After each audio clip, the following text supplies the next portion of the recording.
नमस्कार। आकाशवाणी जयपुर अजमेर से प्रस्तुत हैं प्रादेशिक समाचार।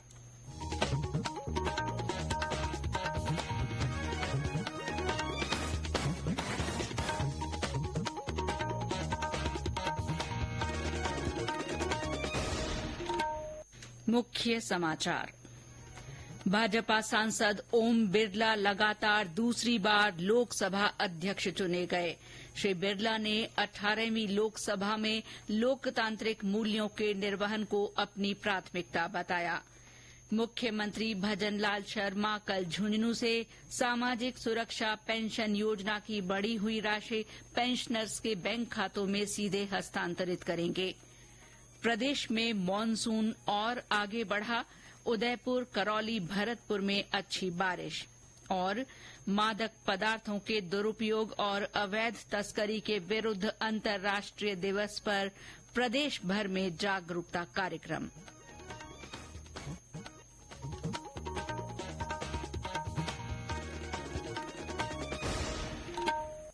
समाचारों के साथ मैं शीला चावला। और अब समाचार विस्तार से। भाजपा सांसद ओम बिरला ध्वनिमत से आज 18वीं लोकसभा के अध्यक्ष चुन लिए गए। विपक्ष ने इस पद के लिए कांग्रेस सांसद के सुरेश को अपना उम्मीदवार बनाया था, लेकिन उसने सदन में मत विभाजन की मांग नहीं की। चुनाव के बाद प्रधानमंत्री नरेंद्र मोदी, विपक्ष के नेता राहुल गांधी और संसदीय कार्य मंत्री किरेन रिजिजू श्री बिरला को अध्यक्ष के आसन तक ले गए। इससे पहले जब आज सुबह सदन की बैठक शुरू हुई तो प्रधानमंत्री और राष्ट्रीय जनतांत्रिक गठबंधन के 12 अन्य नेताओं ने श्री बिरला को अध्यक्ष के रूप में चुनने के लिए प्रस्ताव पेश किया। विपक्ष की ओर से शिवसेना यूबीटी नेता अरविंद सावंत, राष्ट्रवादी कांग्रेस पार्टी शरद पवार की सुप्रिया सुले और समाजवादी पार्टी के आनंद भदौरिया ने श्री के सुरेश के पक्ष में प्रस्ताव पेश किया। श्री बिरला पिछली लोकसभा में भी अध्यक्ष थे। अपने संबोधन में श्री बिरला ने दोबारा सदन के अध्यक्ष के रूप में काम करने का अवसर देने और उन पर विश्वास जताने के लिए सदन के सभी सदस्यों को धन्यवाद दिया और कहा कि लोकतांत्रिक मूल्यों का निर्वहन उनकी प्राथमिकता रहेगी। 18वीं लोकसभा हमारे एक नए विजन और नए संकल्प की सभा होनी चाहिए। देश के समक्ष ज्वलंत मुद्दों पर सार्थक चर्चा, संवाद हो और विकसित भारत के संकल्प को पूरा करने के लिए इच्छा शक्ति के साथ काम करें। मुझे प्रसन्नता है कि इस लोकसभा में 281 माननीय सदस्य पहली बार चुन के आए हैं। मैं सदन की ओर से उनका अभिनंदन करता हूं। इससे पहले प्रधानमंत्री ने श्री बिरला को उनके निर्वाचन पर बधाई देते हुए कहा कि श्री बिरला के दूसरी बार लोकसभा अध्यक्ष निर्वाचित होने से आज इतिहास बना है। विपक्ष के नेता राहुल गांधी ने श्री बिरला को बधाई देते हुए कहा कि ये सदन लोगों की आकांक्षाओं का प्रतिनिधित्व करता है। उन्होंने श्री बिरला को सदन के सुचारू संचालन में विपक्ष के सहयोग का आश्वासन दिया। राज्यपाल कलराज मिश्र ने दूसरी बार लोकसभा अध्यक्ष चुने जाने पर ओम बिरला को शुभकामनाएं दी हैं। उन्होंने कहा कि श्री बिरला के मार्गदर्शन में लोकतंत्र को मजबूती मिलेगी। श्री बिरला के लगातार दूसरी बार स्पीकर चुने जाने पर प्रदेश भर में खुशी का माहौल है। आज जयपुर में भाजपा कार्यालय में आतिशबाजी की गई। इसी तरह श्री बिरला के निर्वाचन क्षेत्र कोटा में भी लोगों ने पटाखे चलाए और एक दूसरे को मिठाई खिलाकर खुशियां मनाई। कांग्रेस सांसद राहुल गांधी लोकसभा में विपक्ष के नेता होंगे। पार्टी महासचिव केसी वेणुगोपाल ने बताया कि पार्टी संसदीय दल की अध्यक्ष सोनिया गांधी ने अस्थायी अध्यक्ष भर्तृहरि महताब को पत्र लिखकर इसकी जानकारी दी है। मुख्यमंत्री भजनलाल शर्मा कल झुंझुनू से सामाजिक सुरक्षा पेंशन योजना के तहत बढ़ी हुई राशि का पेंशनर्स के बैंक खातों में सीधा हस्तांतरण करेंगे। इस दौरान लाभार्थी संवाद कार्यक्रम भी होगा। मुख्यमंत्री 88,44,000 लाभार्थियों के बैंक खातों में 1,038 करोड़ 55 लाख रुपए की राशि हस्तांतरित करेंगे।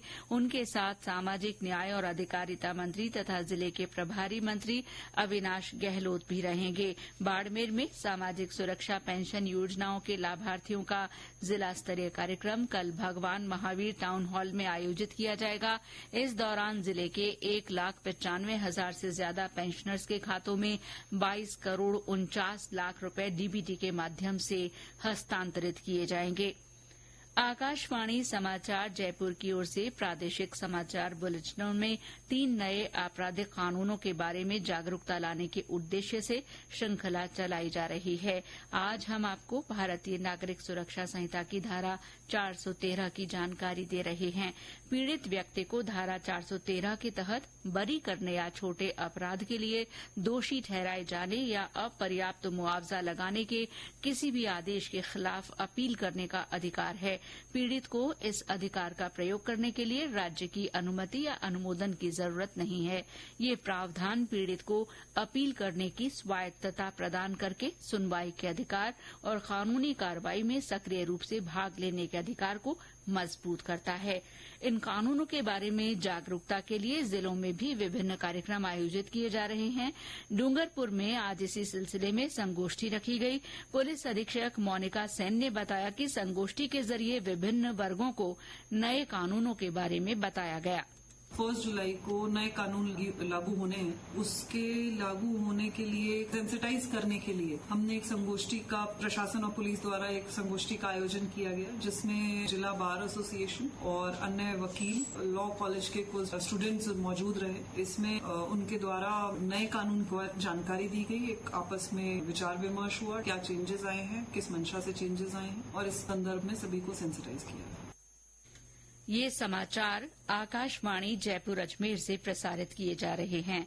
समाचारों में आगे बढ़ने से पहले ये संदेश। राष्ट्रीय पोलियो चक्र रविवार 30 जून 2024। नमस्कार। भारत की पोलियो से जीत की कहानी बड़े बड़े शब्दों में लिखी जाएगी, पर इस जीती हुई लड़ाई को कायम रखने के लिए हमें अपने प्रयासों को जारी रखना होगा तब तक जब तक दुनिया से पोलियो का खतरा पूर्ण रूप से टल न जाए। खतरा है बरकरार, इसीलिए पोलियो की खुराक पिलाना है हर बार। 2 बूंद हर बार, पोलियो पर जीत रहे बरकरार। जन्म से लेकर 5 साल तक पोलियो खुराक पिलाना है हर बार। राष्ट्रीय पोलियो चक्र रविवार 30 जून 2024। प्रदेश के कई जिलों में हल्की से तेज बारिश हुई है। चित्तौड़गढ़ में दोपहर बाद हुई तेज बारिश से सड़क पर पानी जमा हो गया। उदयपुर में भी तेज बारिश हुई, जिससे लोगों को गर्मी और उमस से राहत मिली। करौली और भरतपुर में भी जोरदार पानी बरसा। राजधानी जयपुर के भी कई इलाकों में अच्छी बारिश हुई है।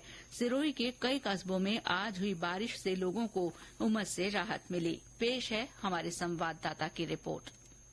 आज सिरोही जिले में मौसम में अचानक बदलाव आया। पिछले कई दिनों से लोग गर्मी और उमस से परेशान थे, लेकिन आज लोगों को इस उमस और गर्मी से राहत मिली है। यहाँ जिले में अनेक स्थानों पर बारिश हुई। इस बारिश से सड़कों पर पानी भी बहने लगा। आज जिले के सिरोही शहर, आबू रोड व सरूबन सहित अनेक स्थानों पर बारिश हुई। वहीं माउंट आबू में हल्की बूंदाबांदी हुई।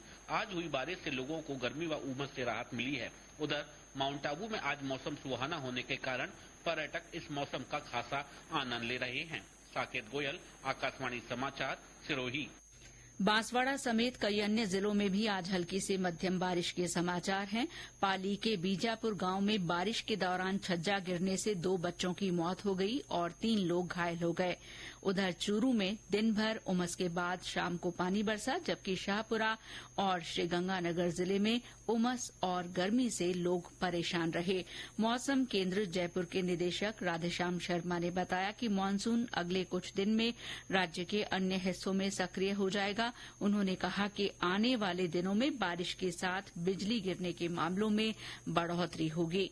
अगले 3-4 दिन पूर्वी राजस्थान के कुछ इलाकों में मानसून और कुछ इलाकों में प्री मानसून की गतिविधियां जारी रहेगी। मानसून ऑनसेट के साथ मेघ गर्जन, थंडरस्टॉर्म और लाइटनिंग की गतिविधियां भी आगामी दिनों में बढ़ी हुई रहेंगी। यानी कि बारिश के दौर के साथ में मेघ गर्जन और कहीं कहीं वज्रपात होने की प्रबल संभावना बनी रहेगी। तो ऐसे में खासकर आमजन और किसान भाइयों को ये सलाह दी जाती है, यदि थंडरस्टॉर्म एक्टिविटी आपके आसपास हो रही हो, मेघ गर्जन सुनाई दे रहा है, तो कृपया करके पेड़ या कोई मेटेलिक कोई भी ऑब्जेक्ट हो या कोई इस प्रकार का खंभा हो जो ऊंचाई जो है वो ज्यादा हो, तो ऐसे स्थान से बिल्कुल भी ऐसे स्थान के नीचे ना खड़े रहें, ऐसे स्थान से दूर रहें। आज मादक पदार्थों के दुरुपयोग और अवैध तस्करी के विरुद्ध अंतर्राष्ट्रीय दिवस मनाया जा रहा है। इस दिन को विश्व औषधि दिवस के रूप में भी जाना जाता है। इस वर्ष का विषय है साक्ष्य से स्पष्ट है, रोकथाम में निवेश आवश्यक। भारत में नशीली दवाओं की मांग में कमी के लिए सामाजिक न्याय और अधिकारिता मंत्रालय द्वारा राष्ट्रीय कार्य योजना के तहत काम किया जा रहा है। इसके अलावा नशे के आदी लोगों के लिए 342 से अधिक एकीकृत पुनर्वास केंद्र बनाए गए हैं। नशा छोड़ने में मदद करने के लिए सरकार ने एक हेल्पलाइन नंबर 14446 भी शुरू किया है। इस हेल्पलाइन के जरिए लोगों को प्राथमिक परामर्श और तत्काल रेफरल जैसी सेवाएं दी जा रही हैं। प्रदेश में इस मौके पर विभिन्न जागरूकता कार्यक्रम आयोजित किए गए। राजधानी जयपुर के आमेर क्षेत्र में कुंडा स्थित नशा मुक्ति केंद्र से रैली निकाली गई। सिरोही जिले के आबू रोड में नशीली दवाओं के दुरुपयोग और अवैध तस्करी के खिलाफ कार्यक्रम आयोजित किया गया। इस कार्यक्रम की अध्यक्षता जिला कलेक्टर शुभम चौधरी ने की। इस दौरान नशा मुक्ति की शपथ दिलाई गई। अजमेर में नशा मुक्ति रैली निकाली गई। जिला कलेक्टर ने हरी झंडी दिखाकर रैली को रवाना किया। करौली में भी इस मौके पर पुलिस अधीक्षक ब्रजेश ज्योति उपाध्याय ने पुलिस कर्मियों को नशा नहीं करने की शपथ दिलाई। भरतपुर में जागरूकता रैली निकाली गई। वहीं चूरू में सेमिनार हुई। पाली में संगोष्ठी और शपथ के कार्यक्रम हुए। जोधपुर में एनसीबी की ओर से नशीले पदार्थों के दुरुपयोग और अवैध तस्करी के खिलाफ वॉकेथॉन का आयोजन किया गया। जैसलमेर में सीमा सुरक्षा बल के जवानों ने नशा मुक्ति की शपथ ली और जागरूकता रैली निकाली गई। नीट यूजी परीक्षा के संदर्भ में विभिन्न प्रतियोगी परीक्षाओं में पारदर्शिता सुनिश्चित करने के लिए सरकार द्वारा उठाए गए कदमों की विभिन्न शिक्षाविदों ने सराहना की है। इसी क्रम में बरेली अंतर्राष्ट्रीय विश्वविद्यालय के कुलपति डॉ केशव कुमार अग्रवाल ने कहा कि देश के छात्रों के भविष्य को ध्यान में रखते हुए सरकार यथोचित कदम उठाएगी। उन्होंने छात्रों से निश्चिंत रहने की अपील की है। MBBS का नीट एग्जाम लगभग 4,500 सेंटरों पर आयोजित हुआ, जिसमें 24 लाख से ज्यादा बच्चों ने भाग लिया। लगभग 2 लाख छात्रों को मेडिकल, डेंटल, आयुर्वेदिक, होम्योपैथिक कोर्सों में प्रवेश मिलेगा। मैं समझता हूं आप लोगों ने बहुत मेहनत की है। मुझे विश्वास है आपकी मेहनत बेकार नहीं जाएगी। भारत सरकार छात्र हित में उचित फैसला लेगी, क्योंकि मैटर सुप्रीम कोर्ट में विचाराधीन है। अतः विश्वास रखिए हमारे न्यायाधीश भी छात्रों के हितों को ध्यान रखते हुए उचित निर्णय लेंगे। कोविड और अंत में मुख्य समाचार एक बार फिर। भाजपा सांसद ओम बिरला लगातार दूसरी बार लोकसभा अध्यक्ष चुने गए हैं। मुख्यमंत्री भजनलाल शर्मा कल झुंझुनू से सामाजिक सुरक्षा पेंशन योजना की बढ़ी हुई राशि पेंशनर्स के बैंक खातों में सीधे हस्तांतरित करेंगे।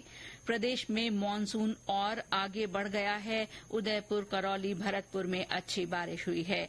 और मादक पदार्थों के दुरुपयोग और अवैध तस्करी के खिलाफ अंतर्राष्ट्रीय दिवस पर प्रदेश भर में जागरूकता कार्यक्रम आयोजित किए गए। इसके साथ ही प्रादेशिक समाचार बुलेटिन समाप्त हुआ। नमस्कार।